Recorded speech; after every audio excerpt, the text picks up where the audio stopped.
நம்ம day to day லைஃப்பில் பேசுகிற சென்டென்சஸை எப்படி இங்கிலீஷில் சொல்லலான்னு டெய்லி யூஸிங் சென்டென்சஸ் சீரீஸில் பார்க்க போகிறோம்.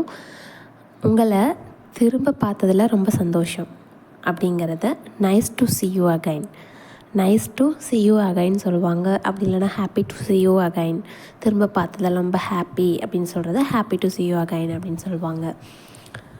புரியுதா ஒரு விஷயத்தை பற்றி கேட்டுட்டு அவங்களுக்கு நம்ம கிளியராக எக்ஸ்பிளைன் பண்ணதுக்கப்புறம் நம்ம அவங்கக்கிட்ட நான் சொன்னது புரிஞ்சுதா அப்படின்னு கேட்போம் இல்லையா. அந்த புரியுதா அப்படிங்கிறது தான் டு யூ அண்டர்ஸ்டாண்ட் அப்படின்னு கேட்போம். இதை இன்னும் கொஞ்சம் டிஃப்ரெண்ட்டாக இஸ் தட் கிளியர் அப்படின்னு கேட்கலாம். இஸ் தட் கிளியர் அப்படின்னா எனக்கு புரியுதா, எனக்கு புரிஞ்சுதா, இல்லை வேறு ஏதாச்சும் ஒரு கிளாஸ் சென்டென்ஸ் அப்படின்னா இது எதை பற்றி, இந்த படம் எதை பற்றின, அதாவது என்ன கான்செப்ட் அப்படின்னு கேட்போம். இல்லைனா ஒரு கிளாஸ் பற்றி பார்க்குறோம், ஏதோ ஒரு கிளாஸ் அப்படின்னா இந்த கிளாஸ் எதை பற்றி, இந்த ஜாப் எதை பற்றினது அப்படின்னு கேட்போம் இல்லையா. அதெல்லாம் வாட் இஸ் இட் அபவுட் அப்படின்னா இது எதை பற்றியது அப்படின்னு கேட்குறது தான் வாட் இஸ் இட் அபவுட் அப்படின்னு கேட்போம். அடுத்த சென்டென்ஸ் பார்க்கலாமா. நமக்கு முக்கியமான ஏதோ ஒரு ஒர்க் இருக்குது, இல்லை காலையில் எழுந்திரிச்சு படிக்கணும் எக்ஸாமுக்கு அப்படின்னா என்னை 5 மணிக்கு எழுப்பி விடுறியா அப்படின்னு கேட்போம் இல்லையா. நம்ம அம்மாவாக இருக்கலாம், இல்லை பேரண்ட்ஸ் யாராக வேணாலும் இருக்கலாம். அப்பா கிட்டே சொல்லலாம், அம்மா கிட்டே சொல்லலாம், சிப்ளிங்ஸ் கிட்டே சொல்லலாம், யார்கிட்ட வேணாலும் சொல்லலாம். 5 மணிக்கு என்னை எழுப்பி விடுறியா அப்படின்னு கேட்போம் இல்லையா. அதை எப்படி சொல்லலாம்? 5 மணிக்கு என்னை எழுப்பி விடுறியா, wake me up at 5 o'clock. Wake me அப்னா எழுப்பி விடுறியா 5 மணிக்கு அப்படிங்கிறத அட் 5 o'clock அப்படின்னு சொல்வோம்.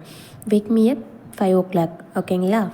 அடுத்த சென்டென்ஸ் நார்மலாக நம்ம வீட்டில் பேசுகிற காமனான ஒரு சென்டென்ஸ் என்னென்னா 5 மணிக்கு எழுப்பி விடு அப்படிங்கிறது இல்லாமல் இன்னொரு சென்டென்ஸ் என்னென்னா முட்டையை வேக போடு அப்படின்னு சொல்லுவோம். கண்டிப்பாக சண்டேஸ்லாம் சொல்லுவாங்க.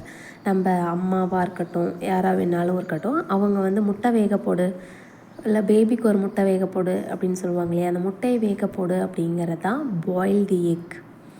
பாயில்னால் வேக போடுறது, தி எக் அப்படின்னா முட்டையை வேகவை அப்படிங்கிறது தான் பாயில் தி எக் அப்படின்னு சொல்லுவோம். இதே அந்த முட்டையில் செய்கிற டிஷ்ஷஸ் இருக்கு இல்லையா, எனக்கு அவிச்ச முட்டை வேணும், இல்லை எனக்கு ஆம்லேட் வேணும் அப்படின்னு கேட்போம் இல்லையா. எனக்கு ஆம்லேட் தான் வேணும், எனக்கு வேக வச்ச முட்டை வேண்டாம் அப்படின்னு சொல்லுவோம். அந்த ஆம்லேட் தான் வேணும் அப்படிங்கிறத ஐ வாண்ட் ஆம்லேட் அப்படின்னு சொல்லலாம். இல்லை எனக்கு வேக வச்ச முட்டை தான் வேணும், எனக்கு ஆம்லேட் வேண்டாம் அப்படிங்கிறத ஐ வாண்ட் தி பாயில்ட் எக்னு சொல்லலாம். ஐ வாண்ட் ஆம்லேட் அப்படின்னா எனக்கு ஆம்லேட் தான் வேணும், வேக வச்ச முட்டை. I don't want boiled egg, I want omelette அப்படின்னு சொல்லுவோம். இந்த பரீட்சைக்கு நான் ரொம்ப கடினமாக உழைச்சேன் அப்படின்னு சொல்கிறது எப்படி சொல்லலாம்? இந்த எக்ஸாமுக்கு நான் ரொம்ப கஷ்டப்பட்டேன் அப்படின்னு சொல்லுவோம் இல்லையா. அதை I work hard for this exam. ரொம்ப கஷ்டப்பட்டேன் அப்படிங்கிறத I work very hard for this exam அப்படின்னு சொல்லுவோம். அடுத்து கண்டிப்பாக இது சம்மர் டைம், வெளியில் ரொம்ப வெயில் அடிக்கும். அதை நம்ம சொல்லுவோம் இல்லையா, வெளியில் ரொம்ப வெயிலாக இருக்குது, வீட்டுக்குள்ளேயே இரு அப்படின்னு சொல்லுவோம் இல்லையா. அந்த வெளியில் ரொம்ப வெயிலாக இருக்குது அப்படிங்கிறது தான் it's too sunny out side.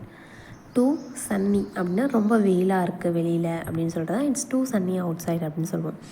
நம்ம சேனலில் இந்த மாதிரி டெய்லி யூஸிங் சென்டென்சஸ் ஒரு சீரீஸாக போஸ்ட் பண்ணிகிட்ருக்கோம், போய் செக் பண்ணி பாருங்கள். அண்ட் உங்களுக்கு பார்ட் டைம் ஜாப்பை பற்றி ஏதாச்சும் டீட்டெயில்ஸ் வேணும் அப்படின்னா எனக்கு கமெண்ட் செக்ஷனில் கமெண்ட் பண்ணுங்கள். என்னோடய வே ஆஃப் டீச்சிங் உங்களுக்கு பிடிச்சிருக்கா அப்படிங்கிறதையும் மறக்காமல் சொல்லிடுங்க. Stay tune for next video. Tata bye.